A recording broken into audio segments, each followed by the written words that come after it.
Hey friends, welcome to Farah Insights, where curiosity meets knowledge, and ideas inspire action, and together we'll explore ideas that help us learn, grow, and see the world differently. Let's explore together. Imagine this. You wake up one morning and discover that your company's best-selling product has been linked to several deaths. News channels are covering the story. Customers are terrified. Investors are panicking. Retailers are removing your products from their shelves.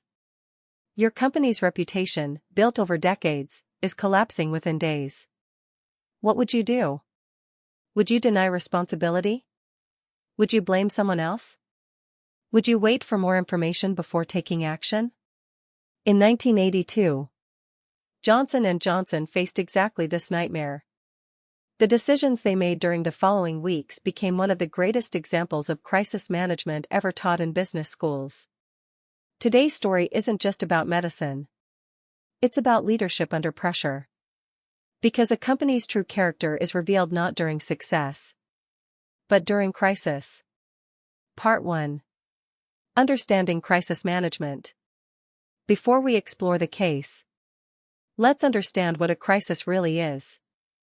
A business crisis isn't simply a problem. Problems can usually be managed through normal procedures. A crisis is different. It is unexpected. It spreads quickly. It threatens lives, reputation, finances, and public trust. Most importantly, it demands immediate decisions before complete information is available. This is what makes crisis management one of the most challenging responsibilities for any leader. The objective isn't just to solve the problem. It's to protect people while preserving trust. Graduation Cap Research Insight. Management scholars define crisis management as the process of preparing for, responding to, and recovering from unexpected events that threaten an organization's stakeholders and long-term survival. Organizations that prepare for crises often recover faster than those that simply react. Part 2. The Tylenol Crisis. In September 1982, 7 people in the Chicago area died after taking extra-strength Tylenol capsules. Investigations later revealed that someone had tampered with the products by adding cyanide after they had reached store shelves. The poisoning did not occur inside Johnson & Johnson's manufacturing facilities. Technically, the company wasn't responsible for the criminal act. But customers didn't see the difference. People only knew one thing. Tylenol had become dangerous. Fear spread rapidly across the United States. Sales collapsed. Many experts believed the brand would never recover. Johnson & Johnson now faced one of the most difficult decisions in corporate history. Should they recall only the affected products? Or every Tylenol product across the country? Part 3. The decision that changed everything. Johnson & Johnson chose an extraordinary path. The company voluntarily recalled approximately 31 million bottles of Tylenol, despite the enormous financial cost. The recall cost more than $100 million, a staggering amount at the time.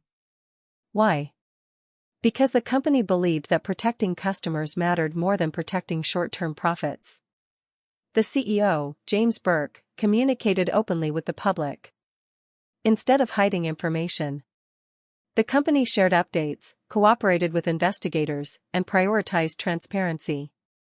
Soon after, Johnson & Johnson introduced tamper-evident packaging, which became the new industry standard. This innovation not only restored confidence in Tylenol but also improved consumer safety across the pharmaceutical industry. Part 4. Why Johnson & Johnson recovered. Many companies face crises. Few recover as successfully as Johnson & Johnson. Why? Because the company focused on trust rather than image. Its actions aligned with its long-standing corporate values, known as the Credo, which emphasized responsibility to patients, healthcare professionals, employees, and communities before shareholders. Customers recognized that the company acted with integrity. Within a year, Tylenol regained much of its market share. The lesson is powerful. Reputation is not protected by public relations alone. It is protected by ethical decisions. Part 5. 4 lessons every leader can learn. Lesson 1. Put people before profits. Short-term financial losses can protect long-term trust. Lesson 2. Communicate honestly during uncertainty. Silence often creates more fear than facts. Lesson 3. Act quickly. Delays can magnify the impact of a crisis. Lesson 4. Strong organizational values guide better decisions when pressure is highest. Think about your own life. Whether you're leading a business, managing a team, or conducting research, there will be moments when difficult decisions cannot be avoided. Ask yourself, what principles would guide your decisions if everything you had built was suddenly at risk? Because leadership is tested not by easy choices, but by the difficult ones. The Tylenol crisis reminds us that every organization will face uncertainty. What separates extraordinary leaders from ordinary ones is not whether a crisis happens. It's how they respond when it does.